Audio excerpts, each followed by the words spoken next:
Hello, and welcome to another edition of In Studio. I'm your host, Ted Perch. And this morning we're here with Christy Chadwick, the library director of the Emily Williston Memorial Library and Museum, that is the local public library for East Hampton. Now on the program, I have been interviewing artists in some of the various studios around town and trying to get a sense of the creative culture that is happening here in East Hampton. But there's also an institution that has a lot to do with culture in town, and the public library is it. Public library is one of my favorite institutions, and here's a spoiler alert. I'm a retired director of 2 public libraries in Connecticut, and so it seemed natural for me to want to include the public library and the activities that and the contribution that the library makes to the local community. Thank you, Ted. So, you're the director of the library. How long have you been there? I've been the director here since April of 2012, so not very long in the grand scheme of things. But as you told me before, there's a lot happening at the library. There is definitely a lot happening at the library now. We've gone through a lot of changes, actually, over the last 18 months, so it's been really exciting for us. Good, good. Now, the first thing I wanted to get to is for people who have never used a library, may not even know where the library is, how you get a library card, which I brought my card here when I first moved to town. Since the library is my favorite place, I went and got a library card.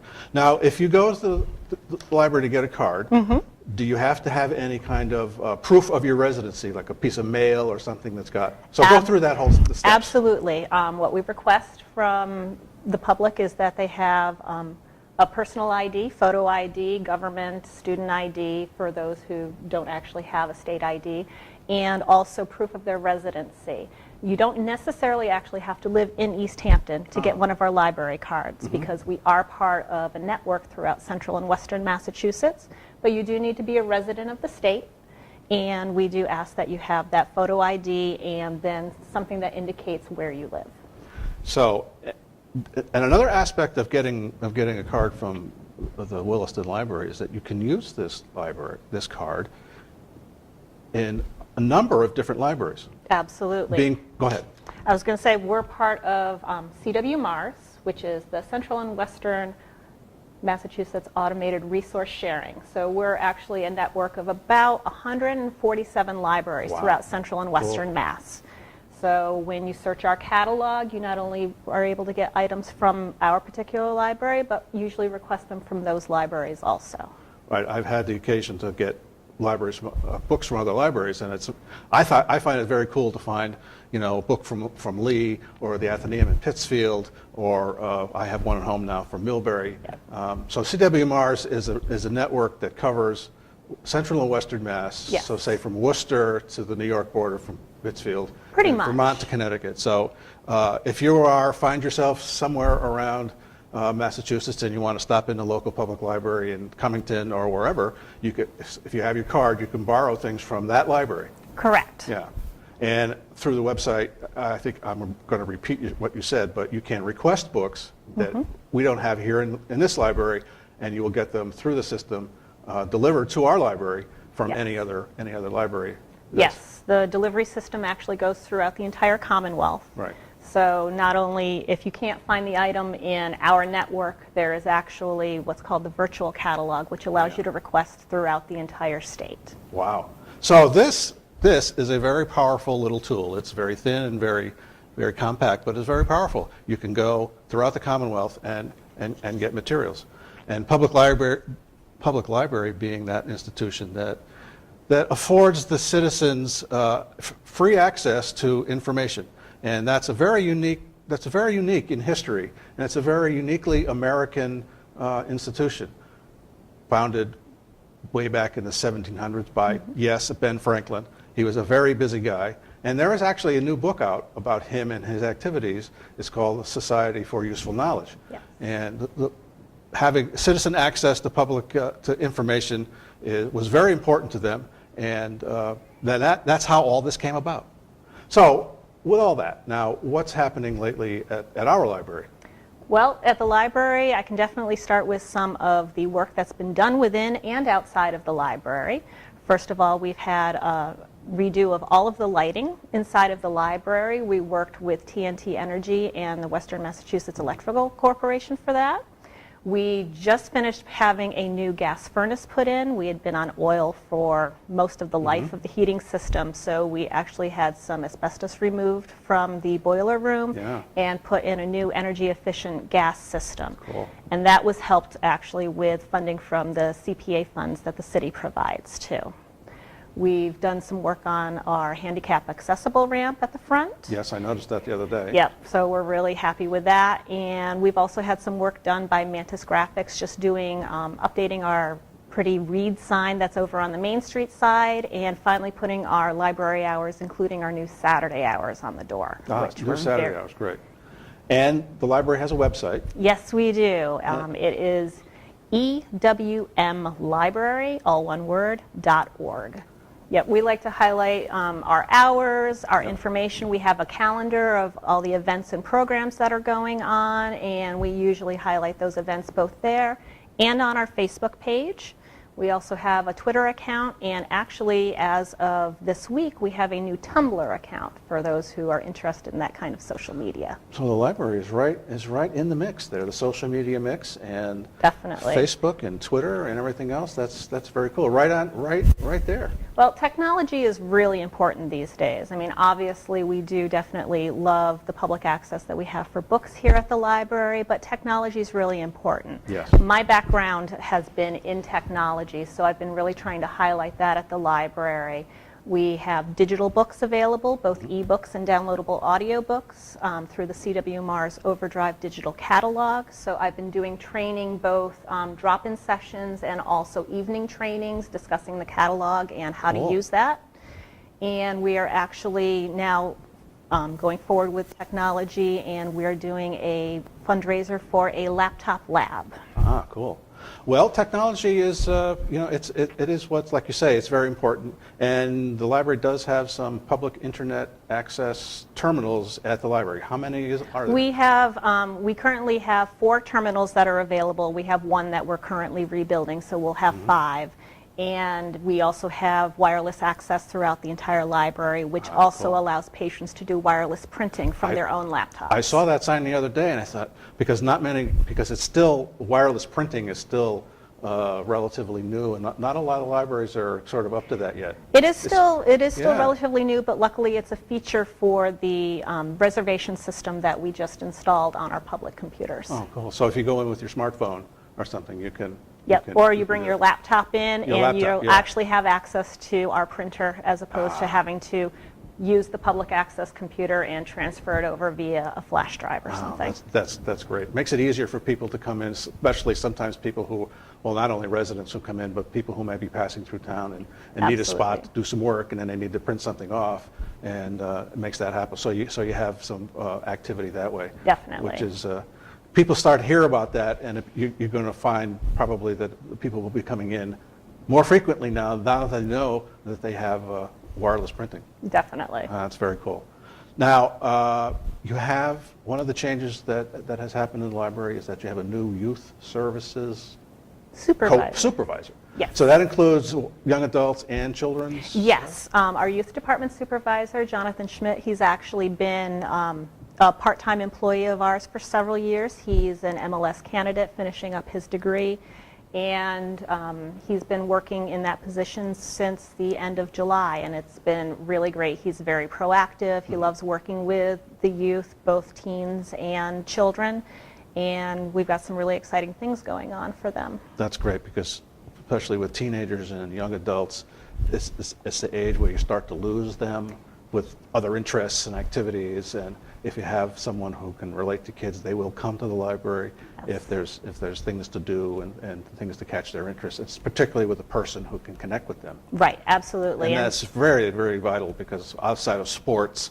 the kids may be involved in, sometimes there's really not much to do. So if they can go to the library and get involved with something there, that's very important for the community. Yep, we actually have a lot of teen volunteers right now who are working mostly with the youth department. Sometimes they work in adult services also. Yeah. We definitely have a very great core band of volunteers who like to work for the library, and we couldn't do half of what we do without them. Right. But definitely downstairs in the youth department, we have several teen volunteers who work there on a lot of the programs. That's terrific. Now, the library is having some programs coming up, your events. Yes. So why don't you tell us some of those? On December 5th, actually, we have author Michael Nethercott coming. He is going to be telling some Irish ghost stories and also promoting his new book, The Seance Society, that just came out earlier, probably about late summer, early fall. Yeah. He was actually one of the authors who came last summer for a mystery panel that we had, so we're really excited to welcome him back, and he'll be telling some stories, talking about his book, and he'll also have them available for signing there, and that'll be December 5th at 6 p.m. Ghost stories, folks. You want to show up and see that, because everybody likes ghost stories, I guess. And you have some other events happening going on? Well, right now we're in the midst, we have storytelling. We have a storyteller who does for preschool every Thursday at 10:30, Yeah. except for days that school is closed during vacations and stuff. But Lynn Guyette from the East Hampton Family Center is our storyteller. She's wonderful. The children and families love her, and of course, knowing her from the Family Center, she's really involved with those story times. So we do that throughout the school year. And we'll also be having a holiday party coming up for the youth department. Our group of volunteers called Emily's Players always like to put on a show for several events throughout the year, and I believe that they'll be doing a holiday play coming up also next month.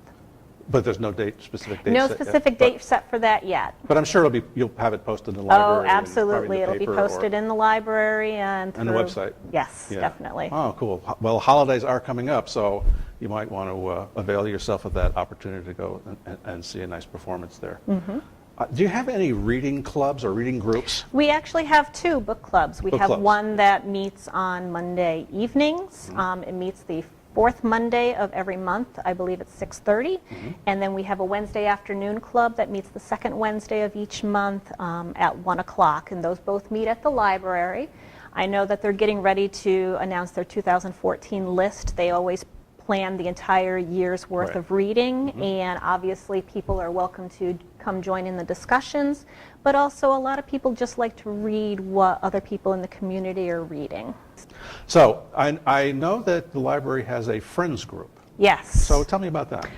We have Emily's Friends of the Library. It's actually, it had been kind of on hiatus for a few years, but it restarted last year just after I came into the library itself.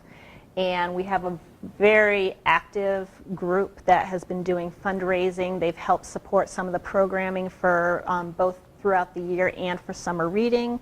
They've been able to purchase a couple new pieces of furniture for downstairs in the youth department, funded some of the new museum passes that we have available at the library too. So they definitely support everything that's going on at the library.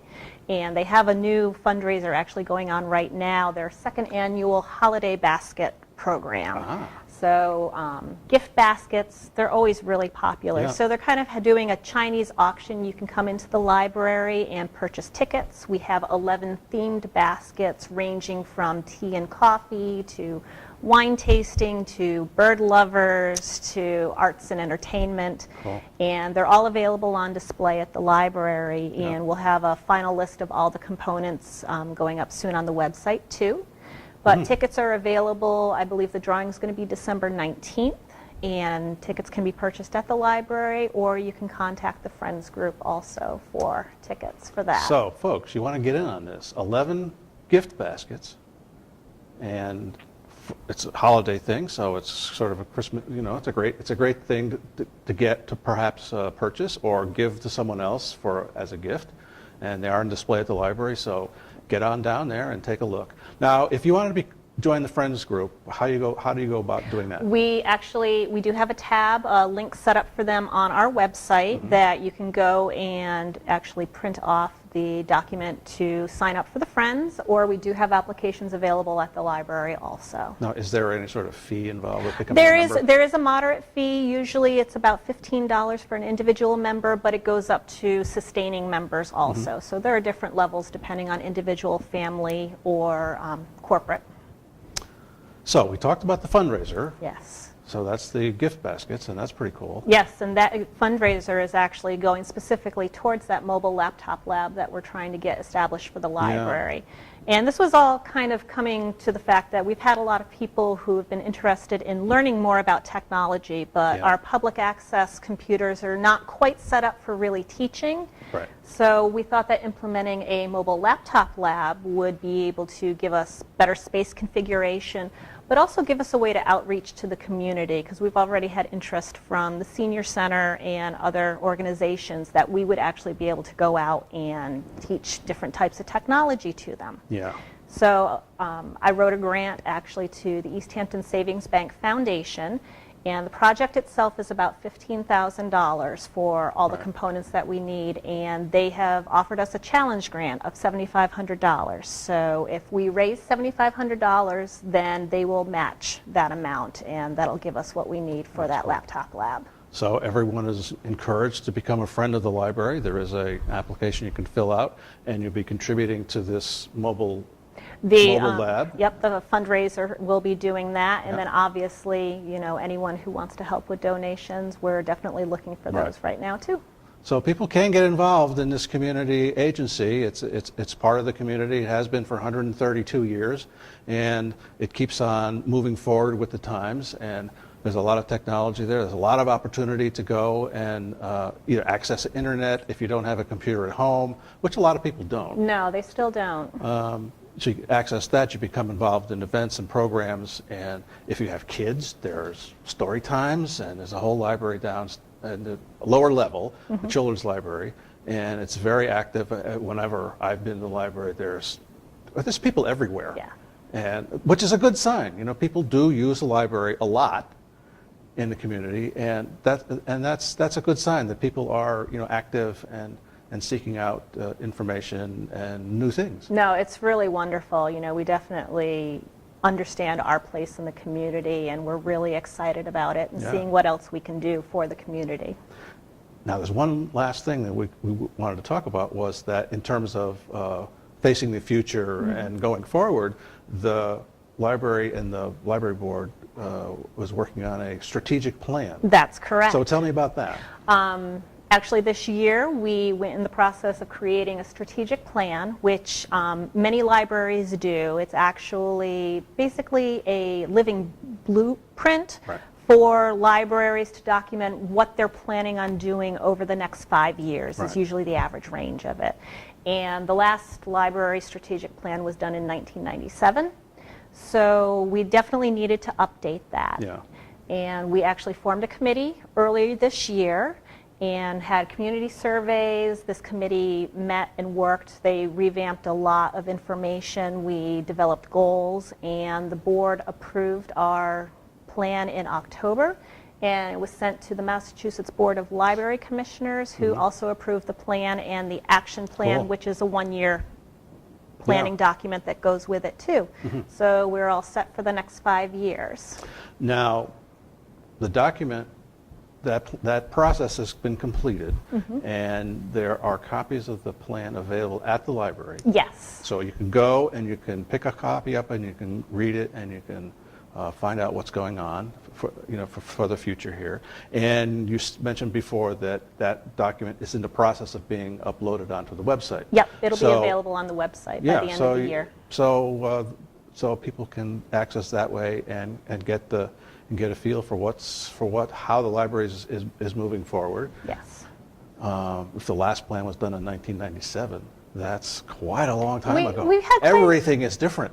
Everything is different, and yet some of the basic ideas are the same. We definitely want to make sure that, you know, the building is provided for, that our programming and services are meeting the needs of the community, that we have access to outreach and collaborative issues in the community and outside of the community also, and just making sure that we are placing ourselves on the map as one of these cultural institutions in East Hampton, so people know about us and we know what the public wants also. So there's collaboration between the schools and the library and the community and other institutions. And there's one thing I thought of earlier that was talking about how a library is a creative force in the community, that especially for children, you have a collection of picture books. Mm-hmm. Now, not far from here in Hadley is the Eric Carle Picture Book Museum. Yes. and Center, and that gives you an indication of how important that kind of, it's the artwork on the one hand, but yeah, as an educational tool for children, mm-hmm, teaching children about the world, that's a connection between artistry and public library. Absolutely. And there was one thing I wanted to mention before we go, that and you mentioned before that the library has a number of museum passes. Absolutely. So could you tell me some of the passes that you have? Well, besides the Eric Carle Museum, we also have Mass MoCA.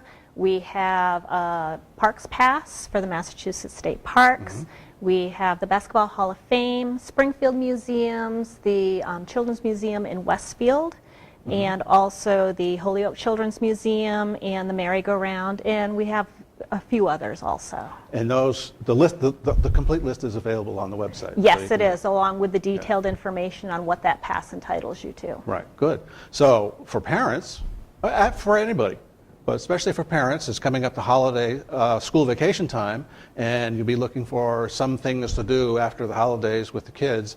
You can avail yourself of the passes, find out what they are and how to access them. And so there's another aspect of the library being active in this community. Is there anything else? We could talk for a long time. We definitely could. But I think that's a lot of what we have going on right this minute. But obviously, stuff changes every month at the library. Right. When we hit spring, we'll be getting ready for planning for our big summer reading program that we do for both the youth and adults. And this year, we're actually planning on implementing some teen programming too during that. Cool. Good. Well, today we've been talking with Christy Chadwick, the director of our local public library, the Emily Williston Memorial Library and Museum, and talking about various aspects and programs that the library is active with that you can avail yourself of. And if you don't have a library card already, you can get one very easily, and this entitles you to a whole world of information and recreation and education. So thank you, Christy, for coming in. Thank you, It's been a wonderful time to talk. And definitely. We'll have you back at some other point when as time goes by, and get updated on what's happening at the library. Terrific. So from all of us to all of you, I'm Ted Perch. I'm still your host, and this has been another edition of In Studio, and I look forward to seeing you again.